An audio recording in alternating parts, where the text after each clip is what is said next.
En este vídeo vamos a comenzar a dar secuencia a los pasos necesarios que tenemos que realizar para llevar a cabo un proyecto de manera satisfactoria, luego volcándolo a cómo funciona nuestro programa Microsoft Project. Todo proyecto requiere de una previa planificación. Este es el paso fundamental y vital para que se desarrolle bien sin improvisaciones nuestro proyecto.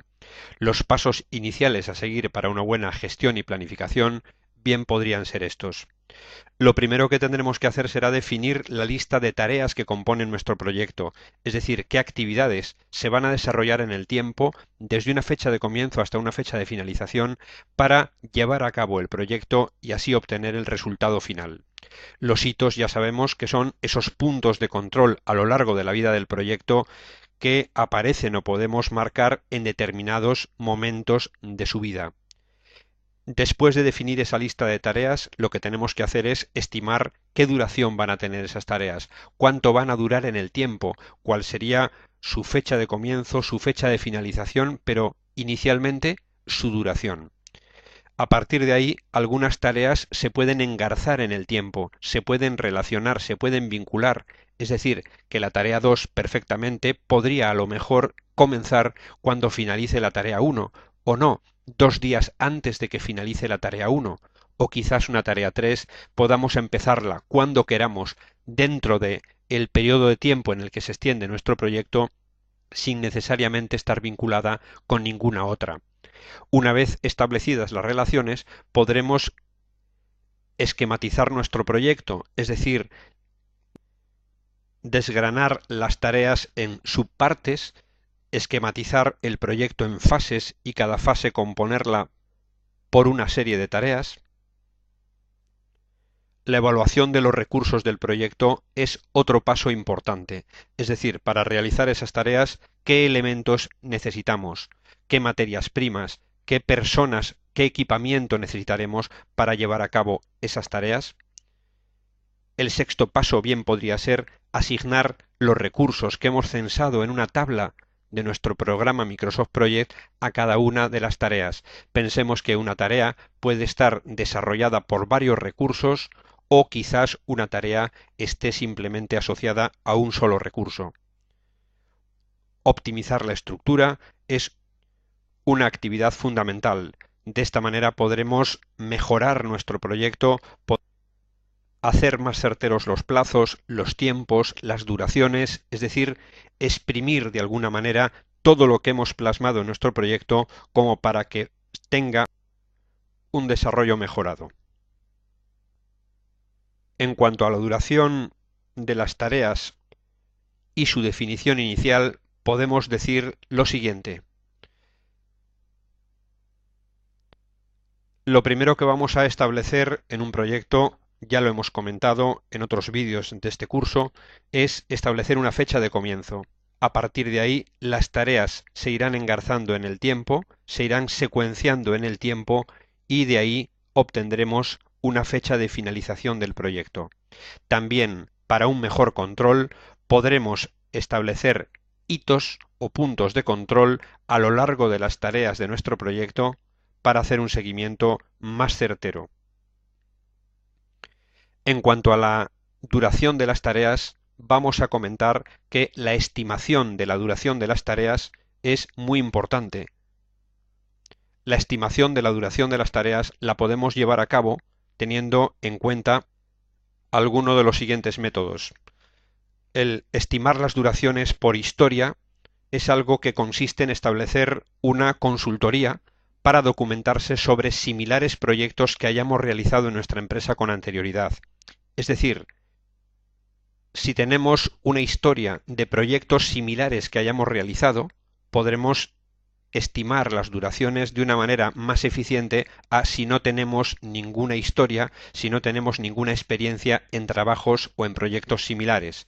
Por ejemplo, si deseamos establecer la duración para las tareas que componen un proyecto de instalación de fibra óptica en un edificio, quizás podamos alcanzar o estimar las duraciones de las tareas teniendo en cuenta algún proyecto que hayamos realizado con anterioridad, quizás de instalación de cobre o de otro tipo de soporte para la transmisión de datos. Otro sistema para la determinación de las duraciones es la participación. Consiste en contar con personas que tengan experiencia en proyectos exactamente iguales. Si nosotros no tenemos experiencia o no tenemos una historia anterior a proyectos ni idénticos ni similares, lo que tendremos que hacer será contar con personas pertenecientes a otras empresas, quizás en otras provincias, que pertenezcan a nuestro grupo de distribución, que hayan realizado instalaciones similares de fibra óptica en edificios, de lo cual ellos nos podrán comunicar cuál fue su experiencia y qué duraciones tuvieron que establecer inicialmente para sus proyectos. Otro sistema sería la intuición, es decir, contar con personas que hayan realizado proyectos con similares, no idénticas características.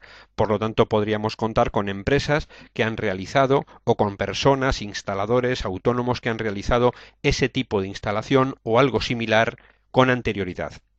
Por último, la indeterminación aparece cuando tenemos que establecer duraciones en algo, en proyectos de nueva creación.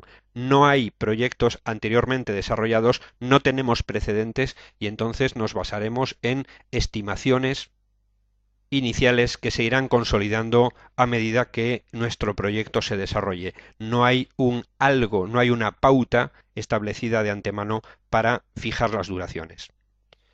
Respecto al concepto de demora, decir lo siguiente. Una tarea tiene una fecha de comienzo y una fecha de finalización, lo cual determina la diferencia entre fechas, la duración que tiene esa tarea. Pues bien, hay tareas que pueden de alguna manera desplazarse, empujarse en el tiempo, estableciéndose así una diferencia entre fechas de comienzo, por ejemplo, denominada demora. Hay tareas que permiten demorarse en el tiempo a lo largo de nuestro proyecto sin influir en las fechas de comienzo de las tareas que vienen después, de las tareas sucesoras, y, en consecuencia, no mueven ni modifican para nada la fecha de finalización del proyecto. En ese caso aparecería el concepto de margen de demora permisible. Es esa demora que se permite en el proyecto porque no afecta a las fechas de las tareas sucesoras.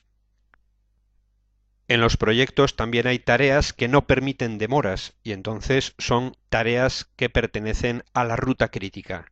Esas tareas se denominan tareas críticas y simplemente con moverlas en el tiempo dentro de nuestro proyecto alterarán la fecha de finalización del proyecto.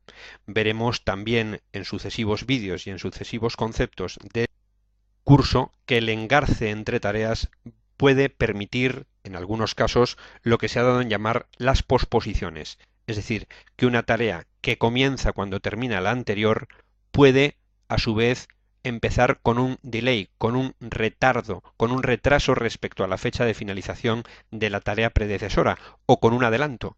Es decir, la tarea B comienza cuando termina la tarea A, pero con 2 días antes de que termine la tarea A.